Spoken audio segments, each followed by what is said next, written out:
Battle of the NFC South teams between the Carolina Panthers and the Tampa Bay Buccaneers. Major news within the Carolina Panthers camp. If you have not already heard, Frank Reich has been fired as the head coach from Carolina. Only 11 games in. Kind of shocking, especially the two. Well, it's shocking and not shocking. I mean, they do look like trash. They're just not playing well. But at the same time, though, too, I think part of it as well, and I'd be curious to see about just who made the overall final decisions. But they do have a veteran receiving core with a lot of them past their prime. They have a young rookie quarterback who has a lot of potential. No offensive line really to protect him. Subpar running backs. I think the defense is actually okay. I think they have been battling some injuries in general, but still offensively just have not been able to put up the production that this offensive coordinator, head coach is supposed to bring. And all that being said, though, too, they don't even have a first-round pick. It's not like they can go then and get Marvin Harrison Jr. and there's light at the end of the tunnel, so to say, kind of with these changes here.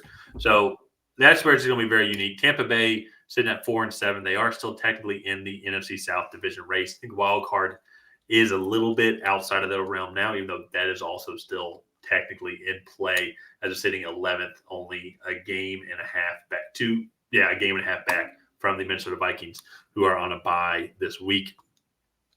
I would say, to be honest, I think Baker's been playing fair. I think that the team overall, I think they're trying to do that pseudo rebuild, so to say. But I think Baker as their quarterback, I think he could stay for another year or two to see how the team develops. Baker actually has not been bad.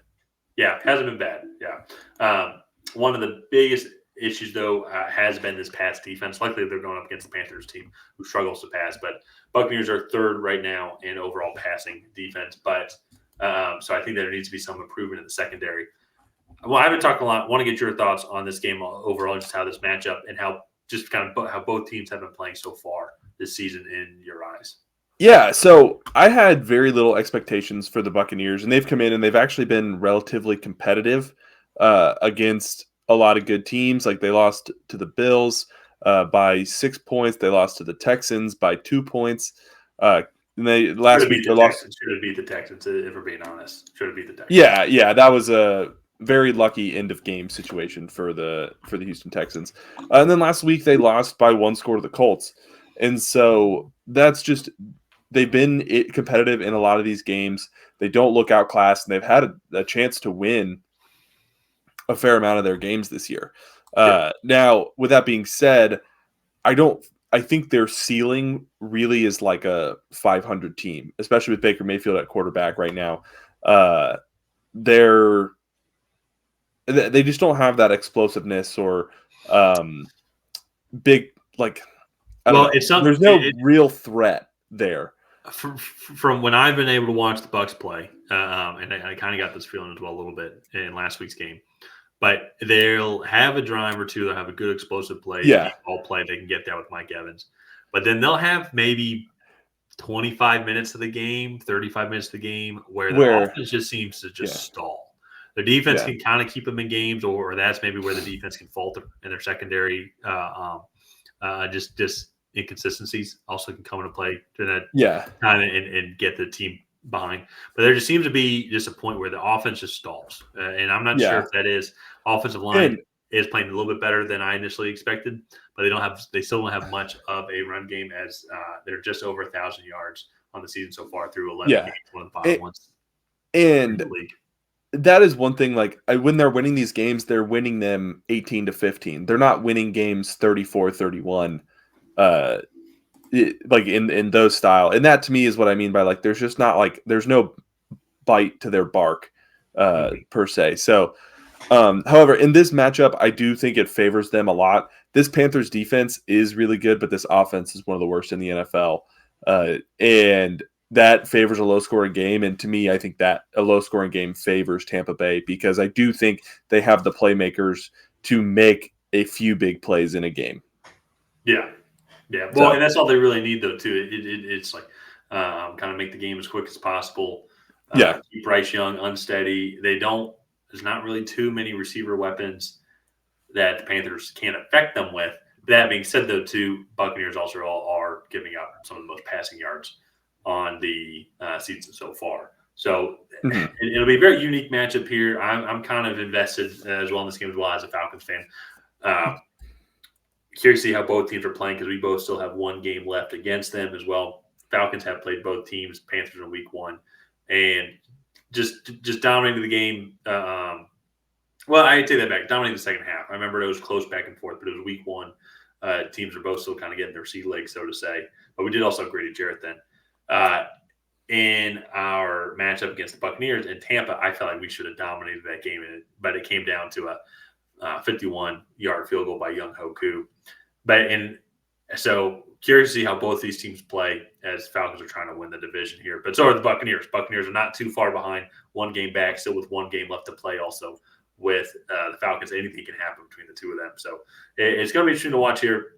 Curious to hear what your thoughts are and your final predictions. But before we do that, if you have not already, like, subscribe, and ring the bell to get notified whenever we create new content.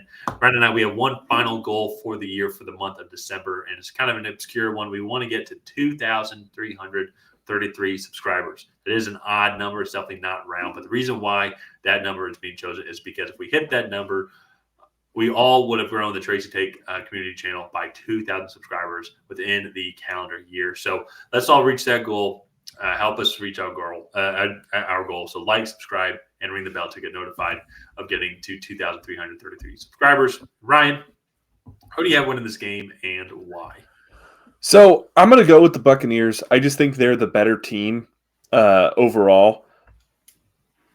And I just think I don't really have a lot of faith in the Panthers. Sometimes you can see after like a head coach is fired, for example, the Las Vegas Raiders, Antonio Pierce comes in and then they win their next 2 games. And it's more just like a culture change. Like the guys, I think mentally are more willing to be like, all right, like we're still trying to win. We're still trying to do what's best for the team. Like we're in 2023. We're not looking on to 2024. So I think there could be a little bit of that factor in this game in Carolina's like personality and enthusiasm going into the game, but I don't want to make my pick based on that. And I'm going to go with the better team here, and that's the Tampa Bay Buccaneers.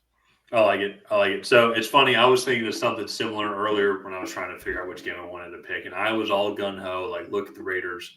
Look what they did after they fired their head coach. It's going to free up everybody in this offense. Defense is going to play free.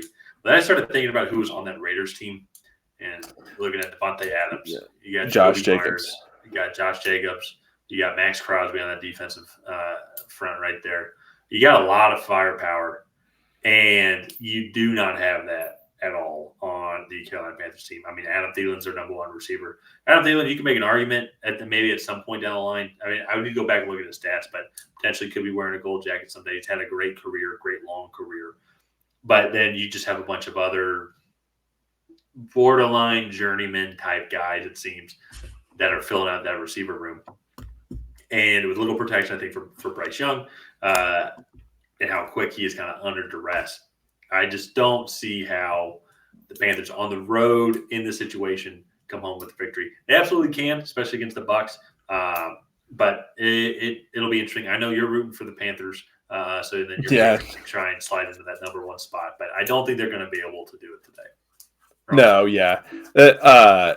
I hope the Panthers can pull out a victory here. I would gladly take the loss in our little competition to help the Patriots get that much closer to Caleb Williams, but I just don't think it's going to happen. I think the Panthers are too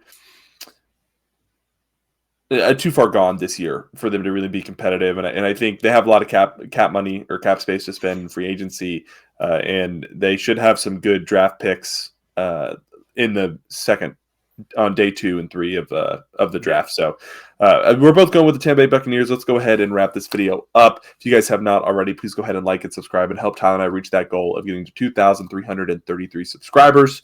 And leave a comment down below on who you think is going to come out ahead in this NFC South division matchup. Will it be the Carolina Panthers? Will it be the Tampa Bay Buccaneers? And other than that, we will see you guys next time.